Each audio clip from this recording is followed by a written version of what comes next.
One of my seminary professors many years ago told this story, so if it's not true, we can all blame her. She told us a story. We were in a class about learning doctrine. I don't even remember what the class was, but she told us a story about the former Archbishop of Canterbury, Dr. Rowan Williams.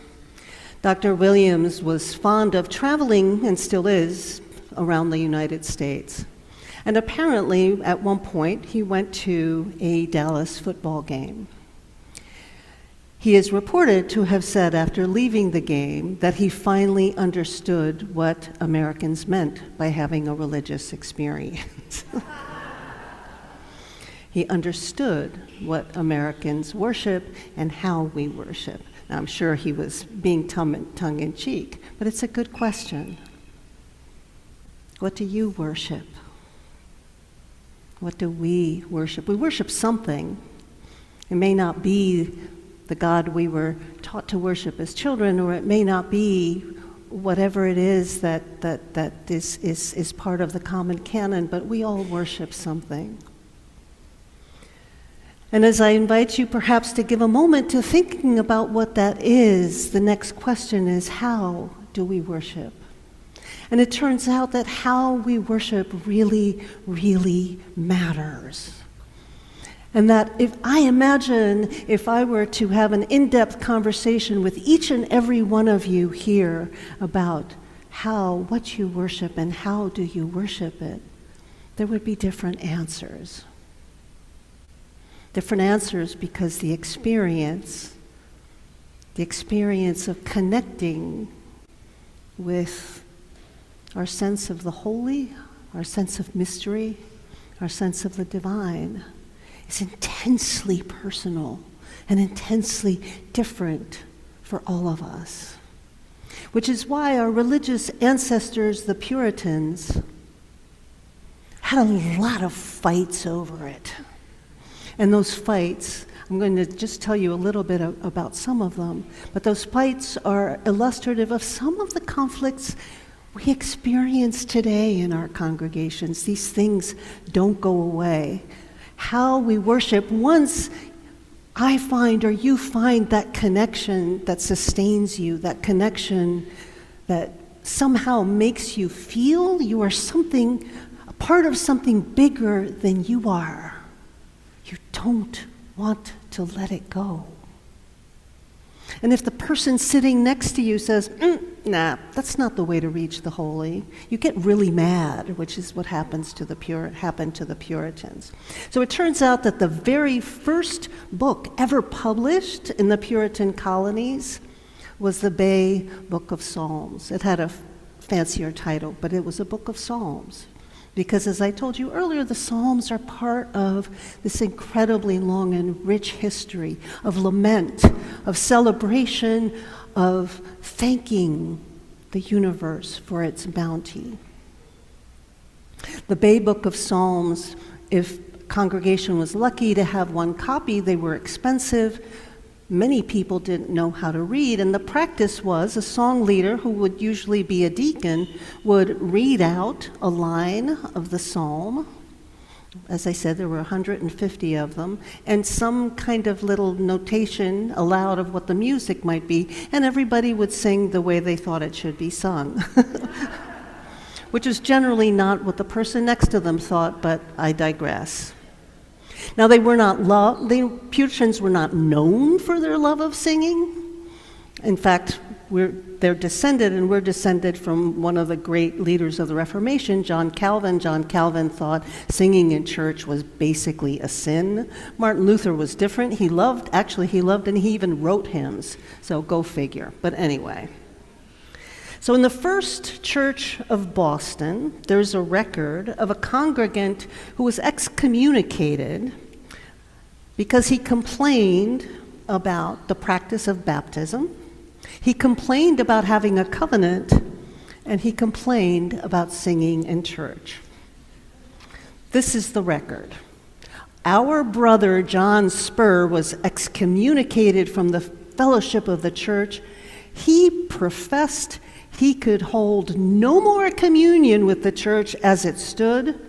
He questioned baptism, singing of psalms, and a church covenant as being but human inventions, and thereby he charged the church as superstitious idolaters and the officers as hypocrites. Okay then. Now, how he thought it would be all divine inside a building created by human beings, I don't know, but he may have had communication with other planets than ours.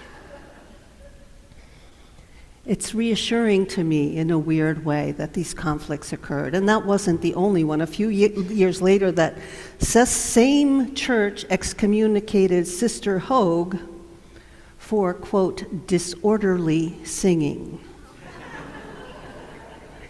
I bet every one of us has an idea of what that sounds like.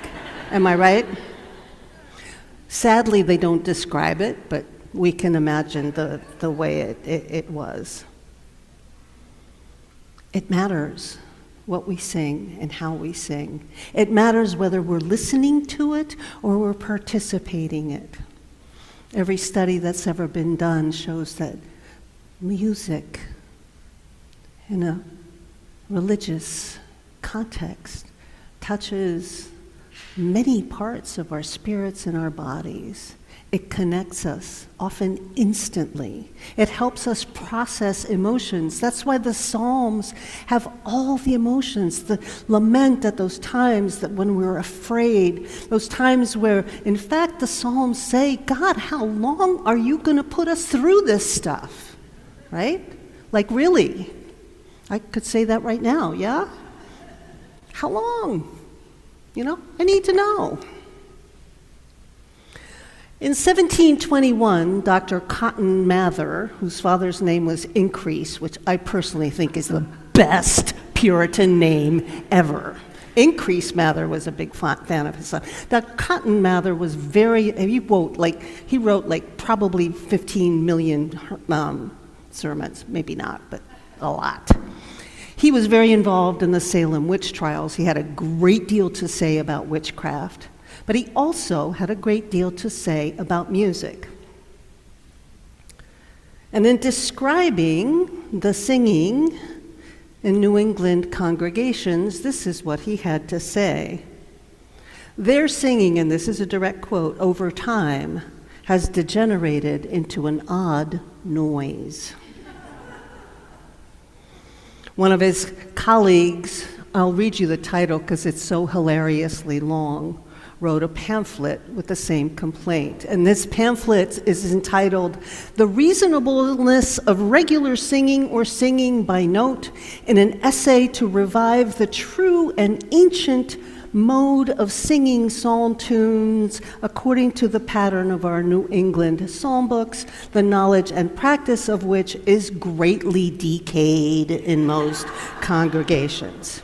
And then he says, perused by several ministers in the town and country, and published with the approbation of all who have read it. I'm going to title a sermon of mine that sometime. So all of these complaints led to the creation of singing schools and sacrilege of all sacrilege, inviting professional singers and musicians to get involved. I mean, you have an odd noise, you have to do something, right? Apparently, this created, I won't use the profane word, but a firestorm. Deacons rushed out of congregations in tears. Ministers were disgusted. More and more people were excommunicating. You can't stop progress, however. In 1849, a Unitarian newspaper published this in a column about congregational singing. It will be said that music is an art. And can we have that which is too good, too skillful, too exquisite? We know this morning that we can, right? Should not the best possible talent be enlisted in this delightful portion of the exercises of the sanctuary? That's a really cool phrase. And where such high attainments are made by the choir, are their exertions to be stigmatized as inappropriate? When will the time arrive when all will be able to take part in this soul-stirring and spirit-elevating part of divine worship? One more quick story, and then I'll wrap it up. A little bit later, churches started bringing organs into, because wow, right? First of all, when you have a really good organ, nobody can hear the disorderly singing. So I'm just saying, that's a good thing, right? Right, Tim? It is. Well, bringing organs into congregations made everybody go bananas. Some of them in positive ways, most of them not. One gentleman, whose name shall remain anonymous because we don't know it, wrote to the minister and said, "Sir, I will gladly offer the same amount of money you are paying for this organ and donate it to the poor if you will allow me the privilege of throwing the organ in the river." We squabble over these things, don't we? And I say this, because I think these episodes are really fascinating and kind of funny. But I'll just close on a serious note. It matters. It matters. And I invite us to be patient with one another, to be patient with the person next to us who might have a different path to the holy, who might have a different path to that ecstasy that is worship, that unites us all and brings us all to the holy. Amen. Ashe. And blessed be.